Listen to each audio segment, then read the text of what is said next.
Hello everyone, welcome to WION World is One. You're watching Inside South Asia with me, Shivan Channa. It's a show that takes an in-depth look at the week's biggest news stories from South Asia and how they impact your life. Here's a quick look at what's coming up.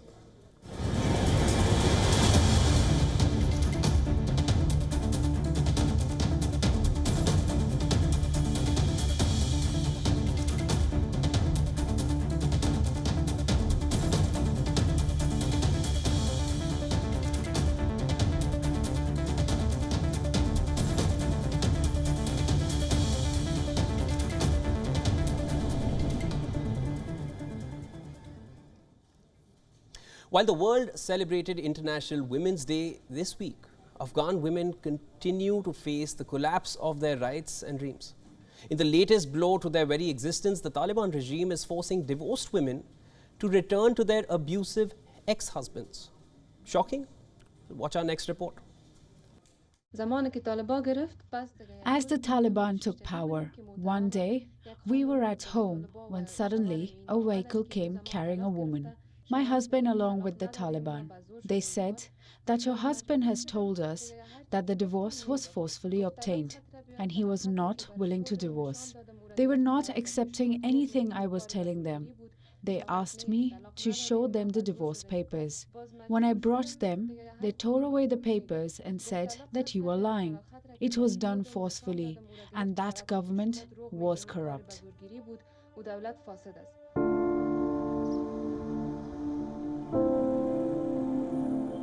This is the reality for women in Afghanistan. Marwa was abused for years by her ex-husband who broke all of her teeth. Today, she has been forced to retreat into hiding with her 8 children. The reason? Taliban commanders tore up her divorce papers. Marwa is one of the few women who were granted a legal separation in Afghanistan before the Taliban took over in August 2021. But now, she has been ordered to go back to her ex-husband and live the nightmare all over again. I was done with all of this. These hands have been broken 7 to 8 times. These fingers have been broken. There were days where I was unconscious and my daughters would feed me. He used to pull my hair so much that I became partly bald. He used to beat me so much that all my teeth were broken and I had to put these artificial teeth. When I gave birth to daughters, he used to beat and ask me why I am not bearing sons instead of daughters. Marwa is not the only one. Another woman living in fear of going back to the Taliban's clutches is Sana. She was 15 when she got married to her cousin, who was 10 years older than her. She managed to get a divorce from her husband in court with the help of a free legal service project. But her relief was short-lived. The Taliban came knocking. But every hour when it's night and day, my heart trembles like a leaf.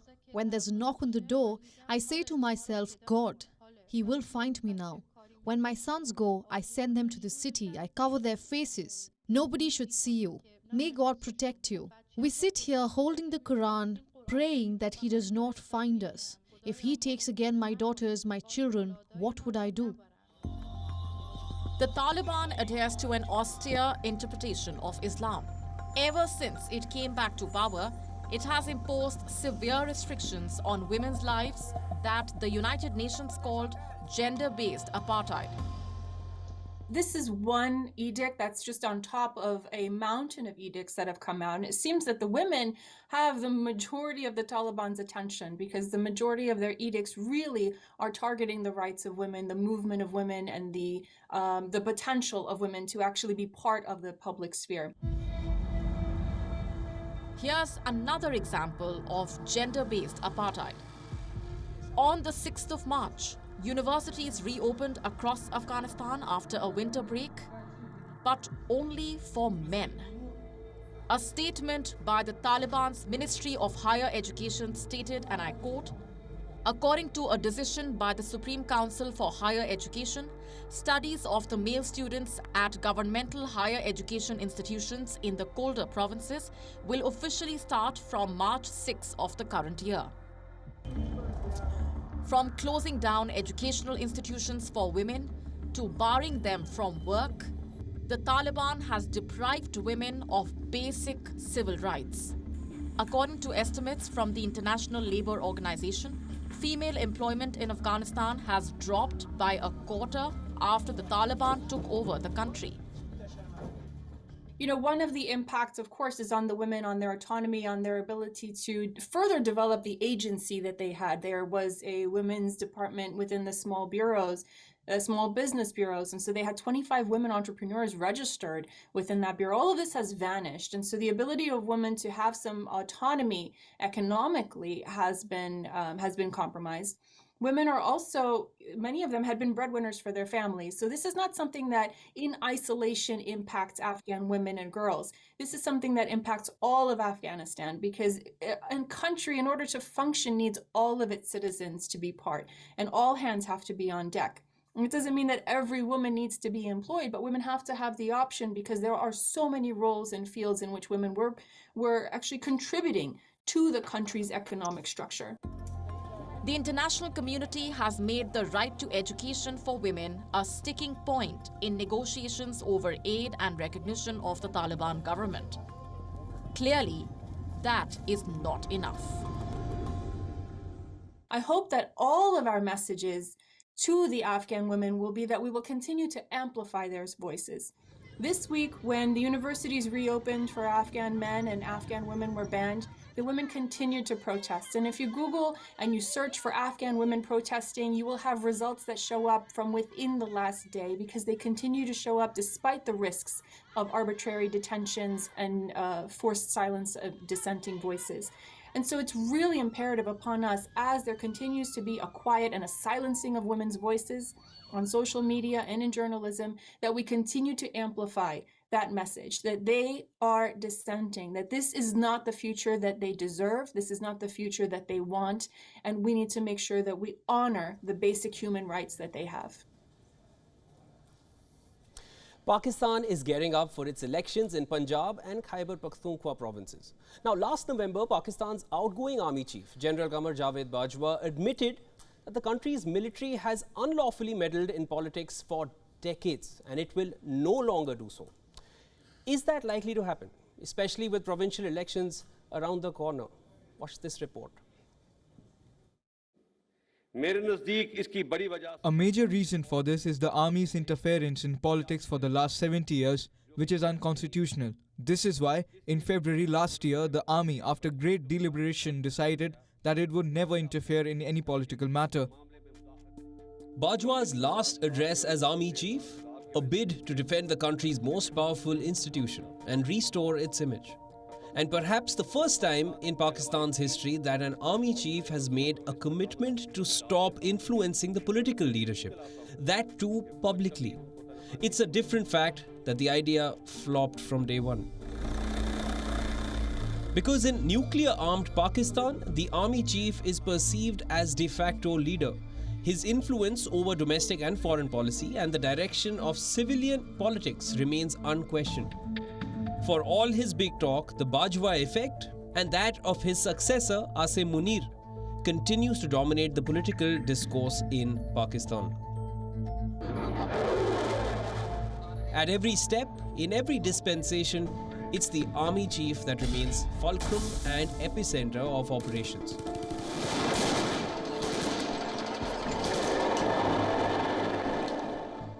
Down the decades, the army-controlled character of Pakistan's polity has manifested itself in markedly regular cycles.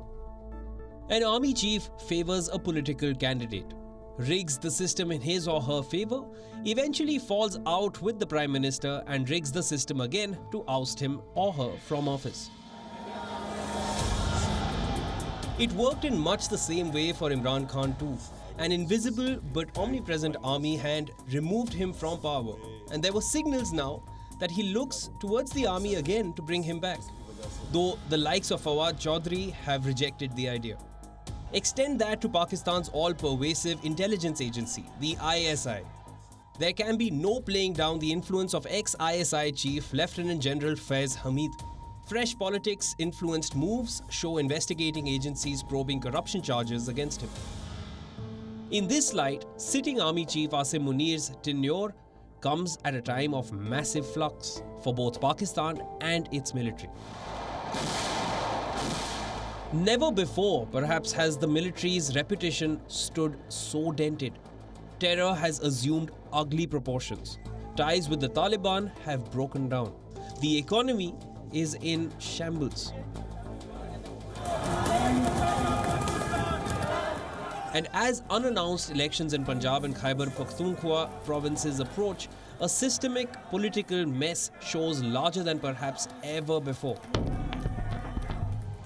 Will it be easy for an army accustomed to dictating political leaders to be able to shrug off its old habit? Or will Pakistan's politicians, constantly vying for military backing, allow him to stay neutral? Keeping the army out of civilian politics has often been prescribed as the way forward for Pakistan. But given the entrenched nature of the link, the idea of Pakistan moving towards this reality gets remoter by the day. Holi is among the most vibrant festivals in the world. The Hindu festival marks the end of winter and the start of spring. It's also meant to dissolve social differences and bring people together. From Karachi to Kathmandu, watch how revelers across the Indian subcontinent ushered in the festival of colours.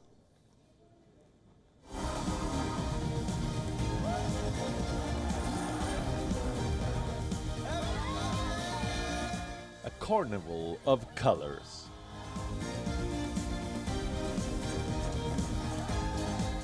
A celebration of spring.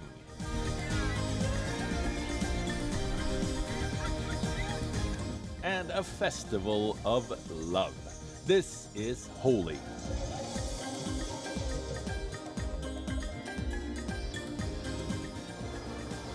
Way out of the temple, we seem to have come across a bit of a dance party on the street. Look at this! There's just truck after truck after truck full of dancers and drummers and music. This is something else. From New Delhi's power corridors to Islamic State Pakistan, this age-old festival of color and human warmth runs beyond borders. Spraying of brightly colored gulal or powder and water is a highlight, but the threads run much deeper. Holi, celebrated over 2 days on the full moon in the Hindu month of Phagun, marks the triumph of good over evil.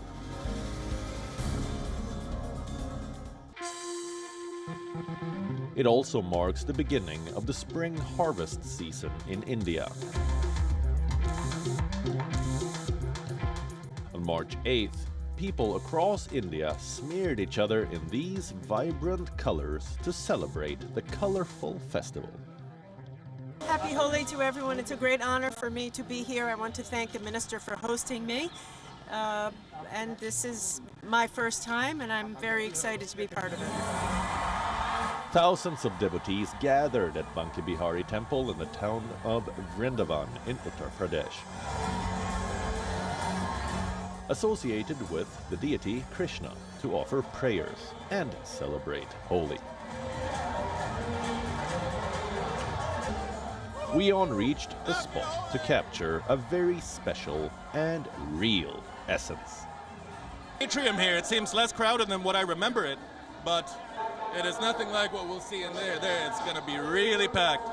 We are outside of the Banki Bihari Temple in Vrindavan on the main day of the Holi celebrations in the area. In other areas of India, Holi is also celebrated, but not with the same fervor as in the Braj area of Uttar Pradesh, where Holi celebrations can stretch for many more days than anywhere else in the country. From Vrindavan, the festivities radiate outwards to all parts of the Indian subcontinent and beyond. The Hindu community in Karachi came out in full swing after 2 years of subdued revelry due to COVID-19 restrictions. Holi is a Hindu festival, but I believe there is no distinction between Hindu and Muslim. Everyone can celebrate the colors and enjoy the festival. Holi means pure and positive, and the victory of virtues over evil. But nowadays, people make it quite complex, whereas its message is simple and pure, and it should be celebrated in a simple way. In Nepal's Kathmandu, locals and tourists celebrated amid the riot of color and holy fervor.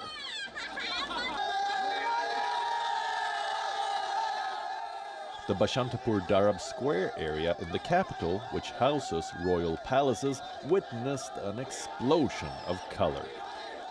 This morning we have been walking around, enjoying the colors, enjoying the pictures, enjoying all the people. In Colombo, this song of Holi was presented by Sri Lankan students of the Swami Vivekananda Cultural Center to celebrate the festival.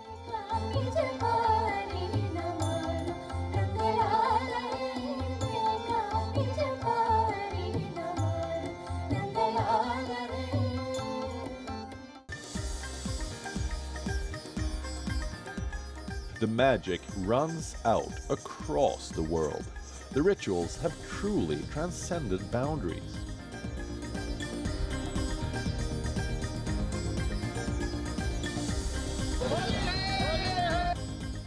WION wishes the world all the joy and warmth that Holi stands for.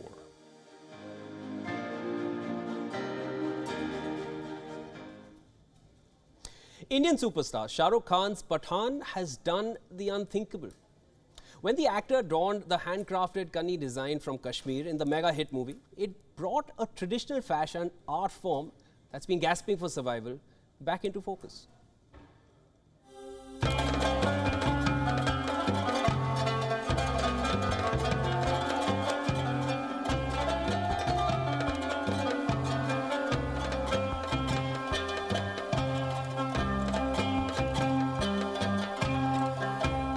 They say cinema generates fashion and trend like nothing else.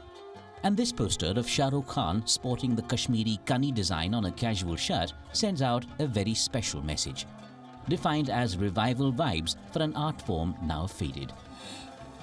Kani artisans in Kashmir's Kani Hama village see just this one poster as huge motivation. More and more original 18th century Kani designs are being infused into fresh work. The art form is being expanded to jackets, bags and bridal couture. The process has been on for close to a year now. The SRK Kani poster enables a new resurgence. The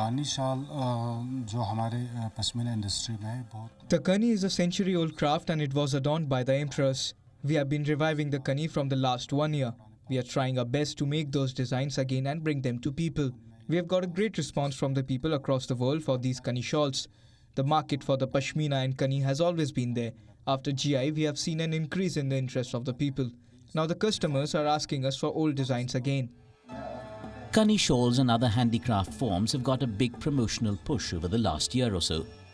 From geographical indication or GI tagging and labelling to specialized fairs reclaiming India's heritage from appropriation by Western designers. Whenever Bollywood celebrities wear Kashmir craft products, it's bound to highlight the craft. Shah Rukh Khan's shirt in the Pathan movie is definitely going to get Kani craft more attention. These Kani shawls are art pieces and take 6 months to 1.5 years to make. It's not one but many artisans which are involved in making a Kani shawl. The situation is especially ironic as global brands have gained prominence using Indian and Islamic art since the early 20th century. The new mission is correcting age-old stolen legacies, bringing credit back to where it's really due. Kashmir's Kani Pashmina shawls were a rage since 16th century across the Europe. The design and craftsmanship was unique to the Kashmir Valley, and then came a time when Britain lifted all these designs on a massive scale and led to the fall of Kashmiri Kani Pashmina shawls. Top Indian fashion designers have strongly backed the idea of reclaiming the country's heritage. A study says the West appropriated close to 700 Indian designs over the last century and a half, a fact not recorded in the history of India's intellectual property. Ownership of textiles like Kani and Pashmina created by Indian craftsmen down generations was grabbed by the West. There are signs finally of the tide shifting again. What's needed for the wheel to turn is the flavor of India in the global space. Shah Rukh's Kani design shirt in Pathan comes as a landmark in that sense. A resurgence long overdue is taking shape, finally. Remember when Pakistan banned its own Oscar entry, Joyland? Well, recently the trans romance film was chosen as the best international film at the Independent Spirit Awards. A handful of other movies from South Asia too have made a splash this year in international film circles. So the next and final stop for many of these award season favorites are the Oscars, where 3 films from India are also nominated.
That's quite a lineup, isn't it?